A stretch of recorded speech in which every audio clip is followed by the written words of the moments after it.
Hi everyone.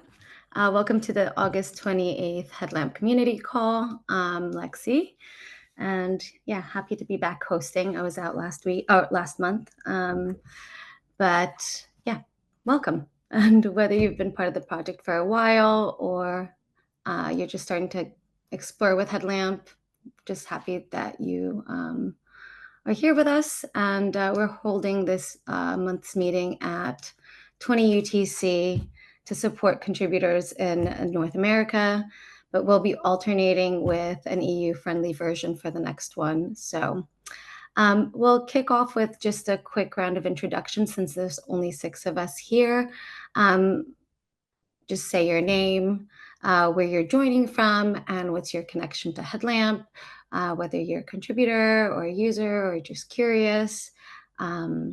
I'll start as usual, and whoever's speaking can choose the next person that has not gone yet. So yeah, I am Lexi. I work for Microsoft, and I support open source community engagement for a few different projects, and I'm joining a bit late, so pardon that I'm a little tired from London. So yeah, we'll try not to yawn too much here. But yeah, Will, would you like to go next? Sure, absolutely. Hey everyone, my name is Will. I am the product manager for Headlamp, and happy to be on the call. Happy to talk about Headlamp, and very excited to talk about our demo today.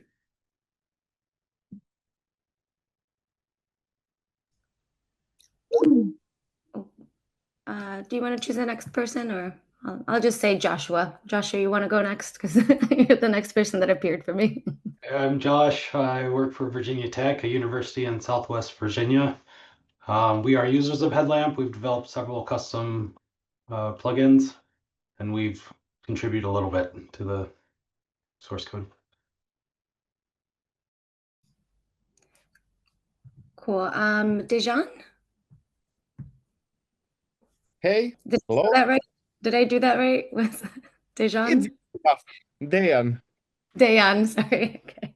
I'm happy with good enough. So, hi, my name is Dan Pejchev. I'm a software engineer from Belgrade, Serbia. I work for G Research, London-based quantitative finance company, and we do very large scale bet scheduling, multi-cluster. We are also the authors of Armada, and we are evaluating Headlamp. We want to replace an internal tool we built.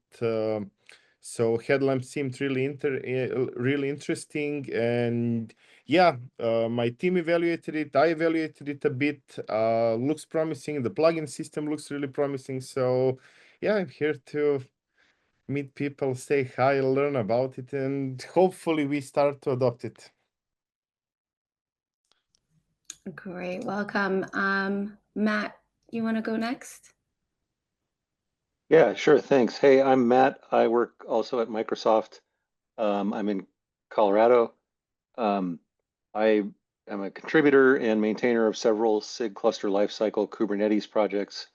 So a couple months ago, I started in as kind of a weekend thing, do the cluster API plugin, and I got about 95% there. It's really pretty useful, but then I stalled out. And of course, since then, cluster API has evolved to a whole new API, so I feel like I probably need to catch up with that before it can be merged. So unfortunately, I created some tech debt, even though it's only been out there a little while. But it's been really fun to work with, and Headlamp seems great. And even though I'm not that good with TypeScript and all that, it hasn't been super hard to figure out how to do stuff.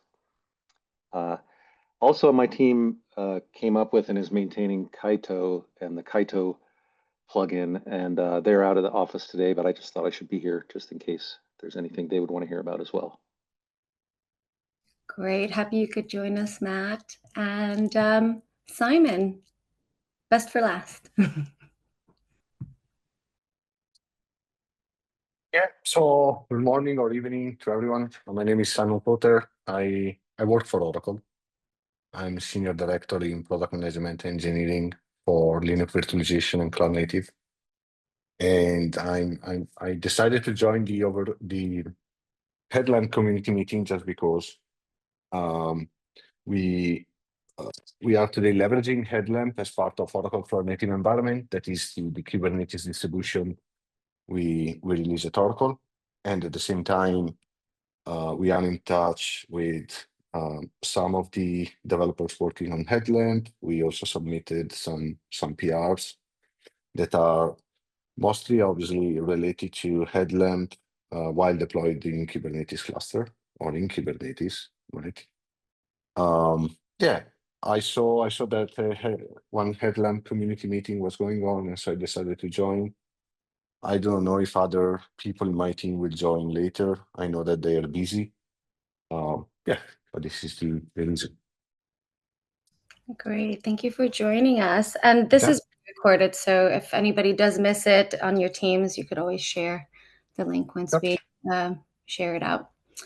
So yeah, great to meet everyone. And thanks for taking the time to join us today and introduce yourselves.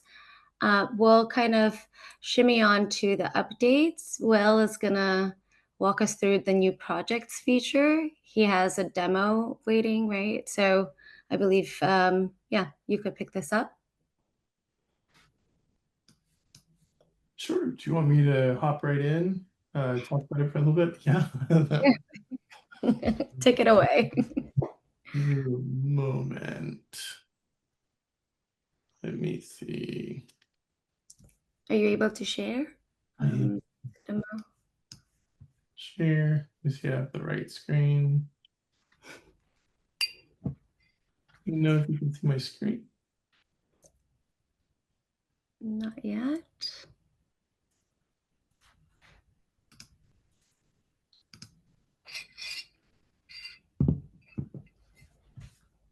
Oh, sorry. Give me one moment. Take your time.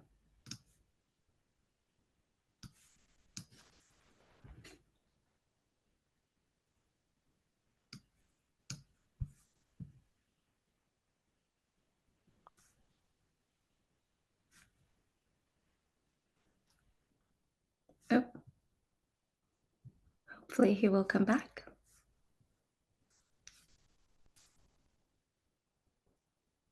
Let's give it just a moment. I feel like he probably is going to rejoin. It did seem like his camera was a little out of focus, so perhaps there was something.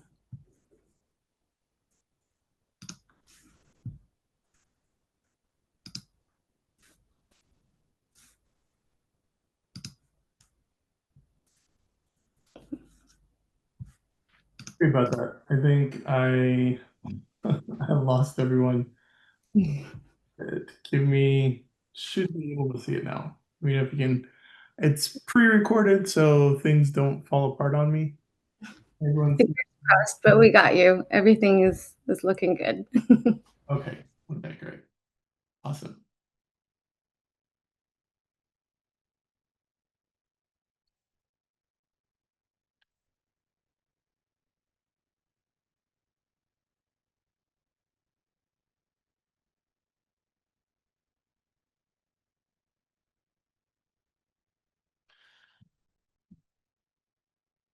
Right. So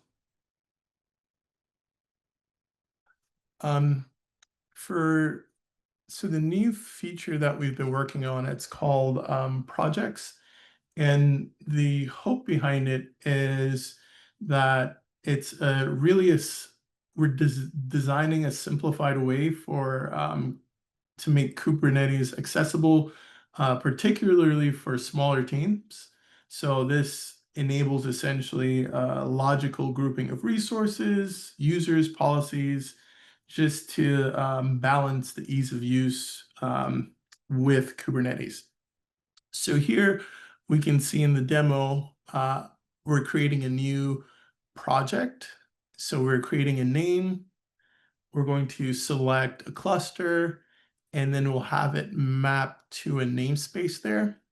And once it's deployed, we'll have this overview or this screen after our project has landed. So it's essentially an app-centric view, and you get a list of all our resources that are related to essentially what you've just deployed.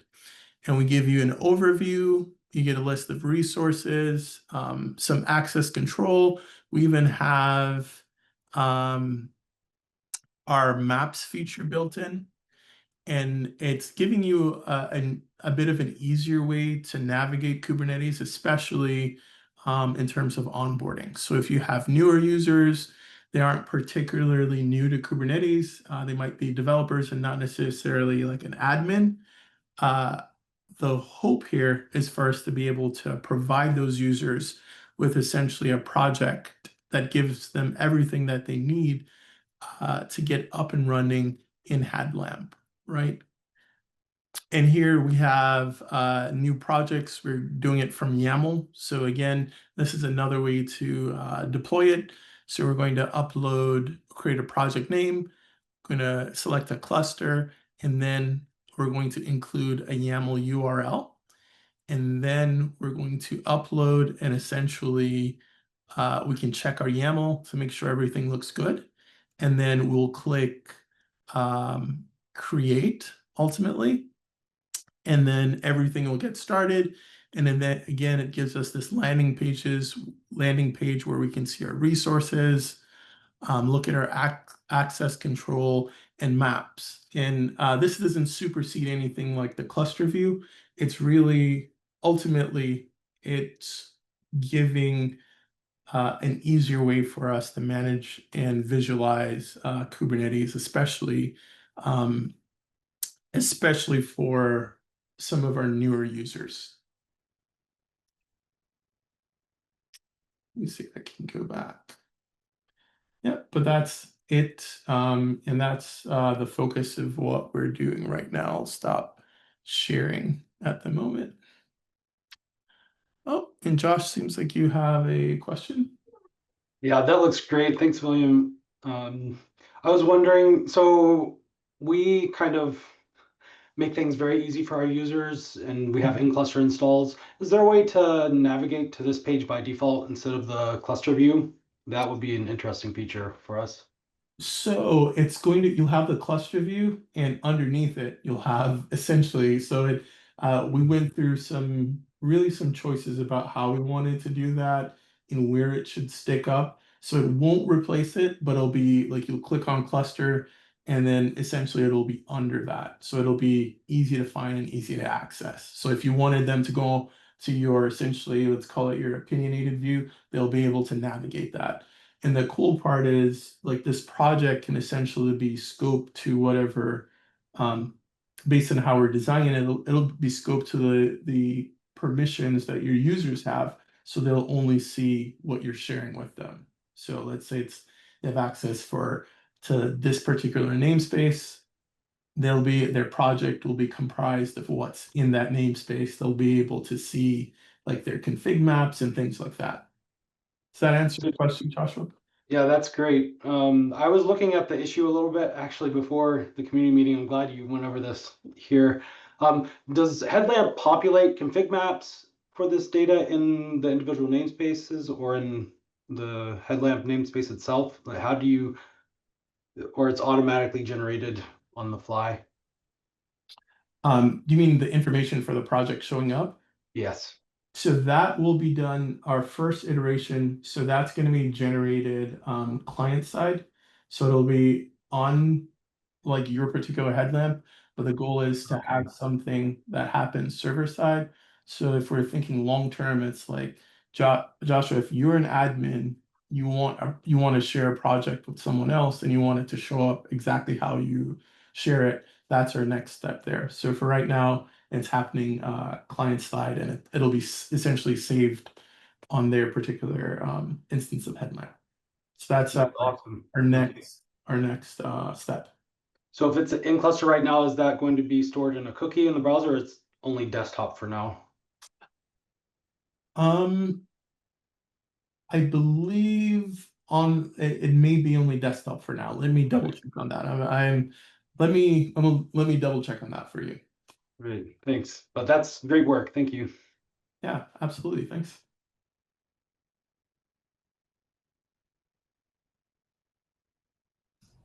Does anybody have any other questions or feedback for Will?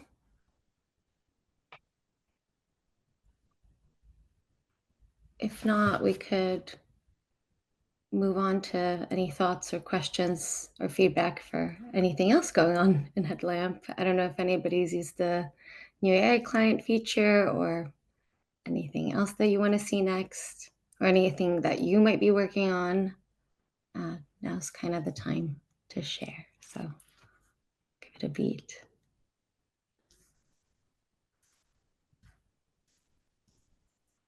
Yeah, Diane? So I mentioned my team was evaluating it, and a couple of things we're interested in. So,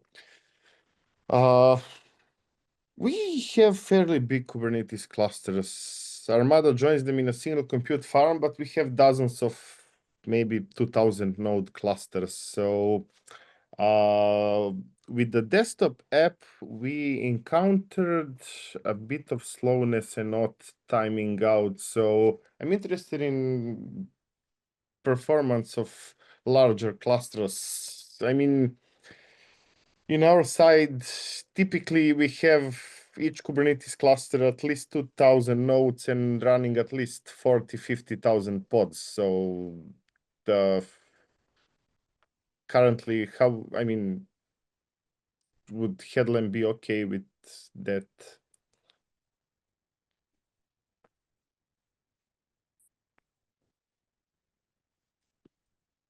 Yeah. And are you evaluating from essentially the web client or from the desktop client? Both actually. Both actually. Maybe we could say we are more interested in the in-cluster deployment. Okay. But there we have a limitation. Multi-cluster is a really important aspect for us. So we lose the multi-cluster aspect of it. And that's why actually we built a similar internal tool, because it allows us to do fuzzy search across multi-cluster Yeah. in labels, annotations, names. When I'm mentioning multi-cluster so much, do you have any plans for multi-cluster support like that? We do. We're integrating an early talks to integrate something like Kubefleet that does a lot of, are you familiar with them? No, but I was looking at Clusterpedia because it had some interesting support for searching, and I had some idea about a possible plugin for, because I was evaluating our multi-cluster requirements, Yeah, but yeah. not mentioned. So we do have the multi-cluster map feature that I believe it may be still in beta. And I think the issue that you're kind of getting to is that, what do you do when you have like 2000 nodes and 40,000 pods, and how do you sort of render that information quickly enough so that you can take actions on it? And that's something that we're still working on. Is there anything in particular that you were experiencing? Is it when you were searching for something across your clusters that you were experiencing? So with a single cluster, users reported map view took minutes to render, 30 plus seconds to load view of resources, and auto timed out a couple of times. So for multi-cluster, the issue is that, I mean, we join dozen of Kubernetes clusters into a 20, 30,000 farm. So Okay. Yeah. And then getting map view is okay. Yeah, 3 minutes seems a lot, really absorbent, but it sounds like that might be because of the sheer size of it. I can, have you all opened any issues or anything like that in GitHub? Spelling any of this out or? Actually, just today we had a kickoff meeting to start an initiative to evaluate Headlamp Okay. against our internal tool. And coincidentally, I opened your GitHub page and saw that today is the community meeting, and I was like, "That's too much since now I must attend." No, these are great questions, and thank you for joining. I think I'll definitely have to follow up with some of our engineers. I think if you were able to open an issue, we could probably follow up with you. That might be an easy way to do it, but yeah. Also, a thing we really like is doing fuzzy search. Would that be, let's say, with a plugin, would that be possible? Like I mentioned, because we join a lot of clusters, users don't usually know where is what, and doing fuzzy search on name, labels, annotations is really helpful for our internal use cases. So, I Mhm. mean, I noticed the search is rather more strict, but if we were to look Create into a fuzzy plugin. search. Yeah. Mhm. Continue. Sorry. Continue. What was the question? The Uh, last part there. I mean, would that be possible to be implemented via plugin? Um, it's possible. Yeah. It is possible. And would your plugin be essentially pinging the database for like a live view of your data, or would it be like scanning like JSON data or something like that? Or you all haven't thought that far through the Uh, implementation? haven't thought that Okay. far. Okay. Not So, yet, so I can. okay, so the easy answer is yes, because it's made to be extensible and you can create that. There's another tool that we were looking into. It's an open source tool called Drosy that does essentially a version of that. Um, it does like drift management and changes and things like that. That could be a I'm not saying that should be your solution, but what I'm getting to is it is possible. We just haven't had the capacity to really follow up on that one. So our current search right now is something that we're interested in improving because in a lot of ways, it's similar to filtering and not as interactive as we'd like it to be. Yeah, but fuzzy search sounds like that's a good use case there, especially for the size of the clusters you're dealing with. Actually, interesting thing about us, we have a 30-person open source team, and we'd like to get involved. So, Oh, absolutely. I mean, you have a CNCF channel. I saw.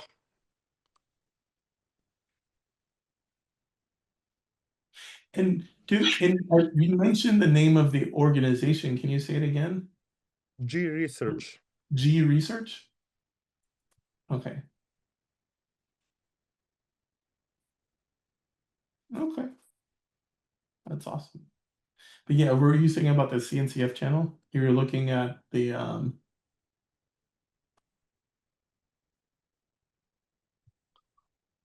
you were researching a few things. Uh, was just about to join it. Is it in the CNCF or Kubernetes? Like I. Um, we're in the Kubernetes Slack. So if you go under Kubernetes, you'll find Headlamp in there. Yeah, Kubernetes Slack. Yeah.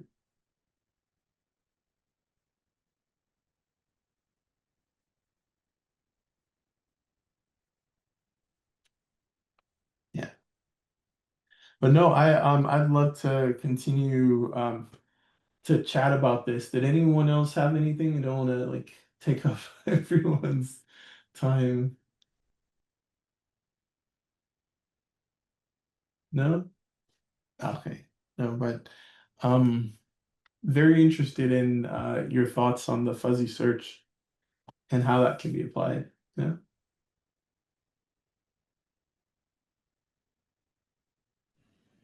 Cool. So does anybody have anything else for Will?